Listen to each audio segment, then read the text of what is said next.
Sometimes the reason why a person writes isn't just because they have a creative itch that needs to be scratched. Sometimes they feel called to do so because their faith in God drives them to create something that can be easily accessible to readers while unobtrusively introducing them to biblical concepts and faith. Don't believe me? Then take a look at Tolkien's work, or better yet, C.S. Lewis, who took Christian allegory to the next level after Tolkien himself convinced him to give up his atheism. I'm your host, Garrett K. Jones, and this is the final Author Awareness interview for Season 5.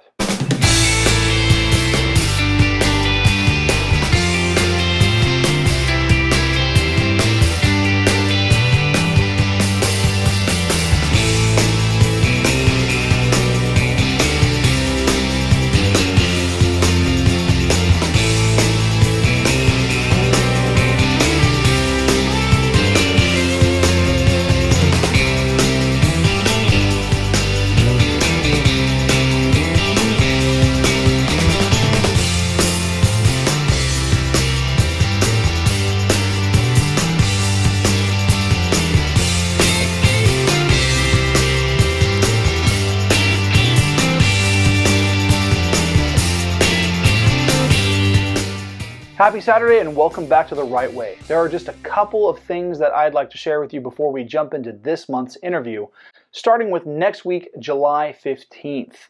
I will be hosting my July writing workshop at the Hanford branch of the Kings County Library from 10 a.m. to 11:30 a.m. The topic for this month jumps back into genre writing with a focus on writing Westerns. The cost is free, and the only thing that you need to bring is your imagination and the requisite writing tools. And that could be a pen or a pencil and a notepad, or if you're just a little bit more high-tech, a laptop or tablet. Also, don't forget, I will also be at the library on August 19th for the author meet and greet that the library will be hosting that day from 11 a.m. to 2 p.m. The cost for that event is also free, and I would love to see as many people down there as possible to support all the other authors as well as myself and their local library. So come on down and check out that event.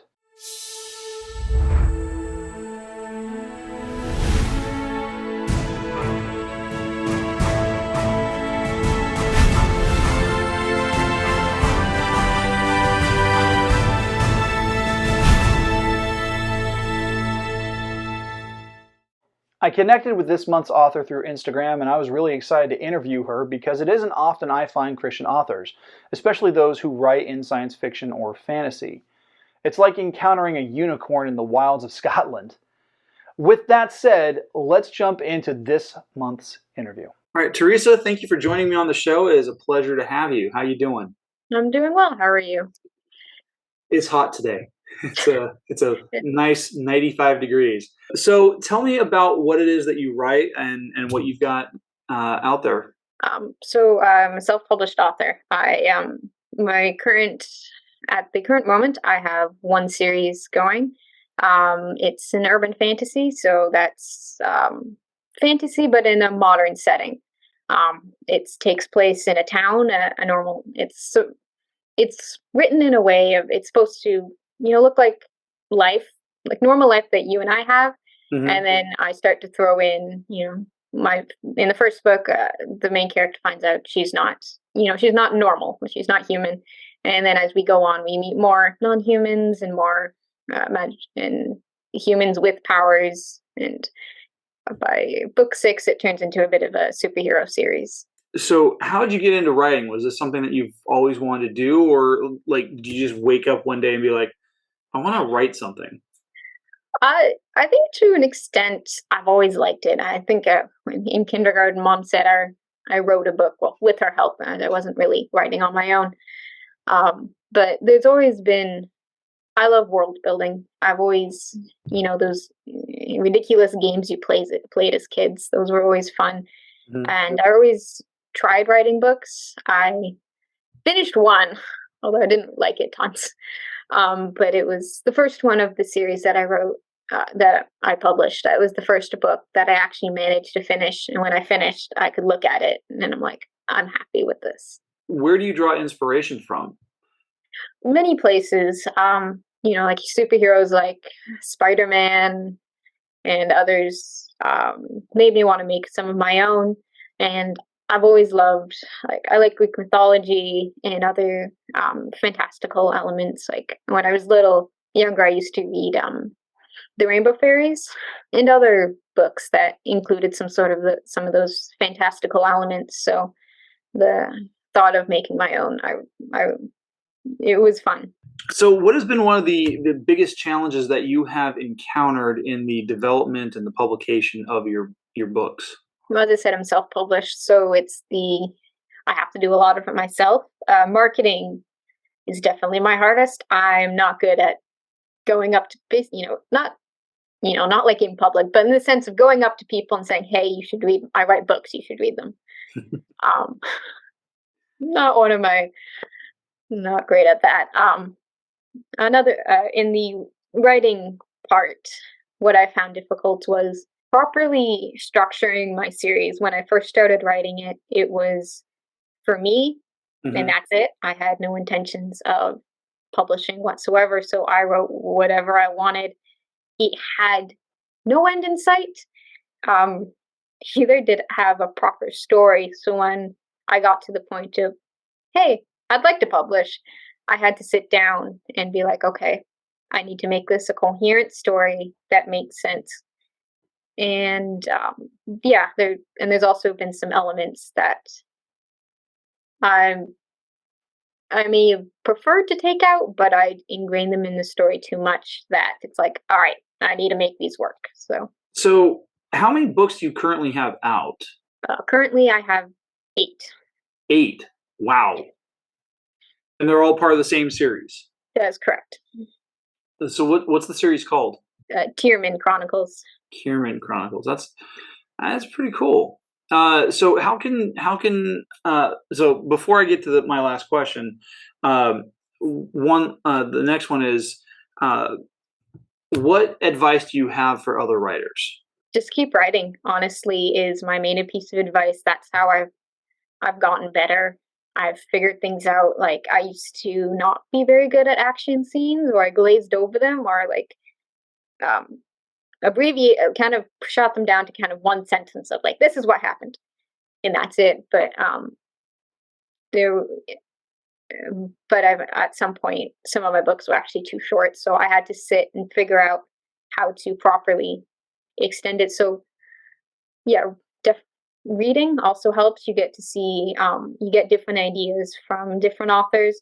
Definitely writing as um, you know, cultivate your craft, your style, figuring out how you write, um, what are your strong suits, what you need to um, work on.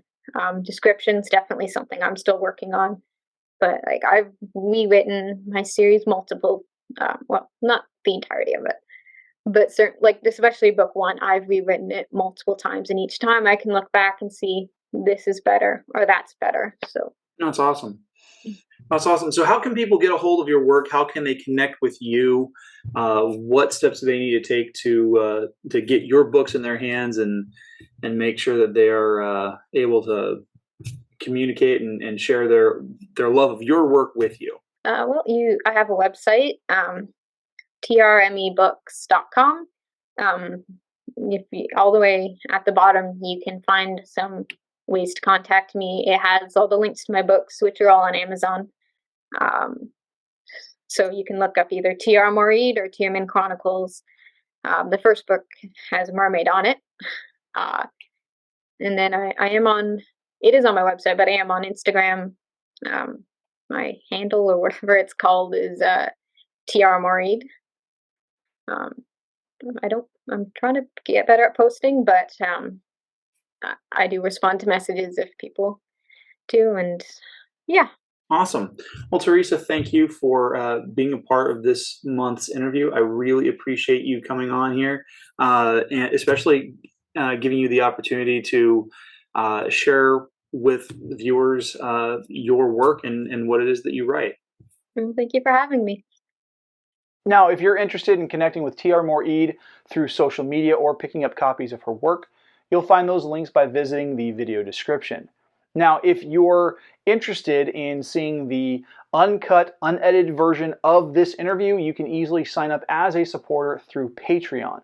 There are support options of $1, $3, and $5 per month, and all patron levels get access to the uncut interviews. But the higher you go, the cooler the rewards. And what's cooler than what you need in summer?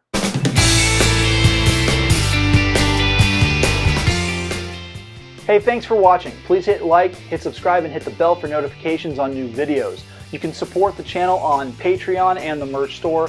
Those links can be found down in the video description. As always, you can leave comments in the comment section. Love to respond to those things as well. Make sure to tune in next week for the July live stream on Instagram, and again in 2 weeks for this month's Creators Corner writing tips. See you then.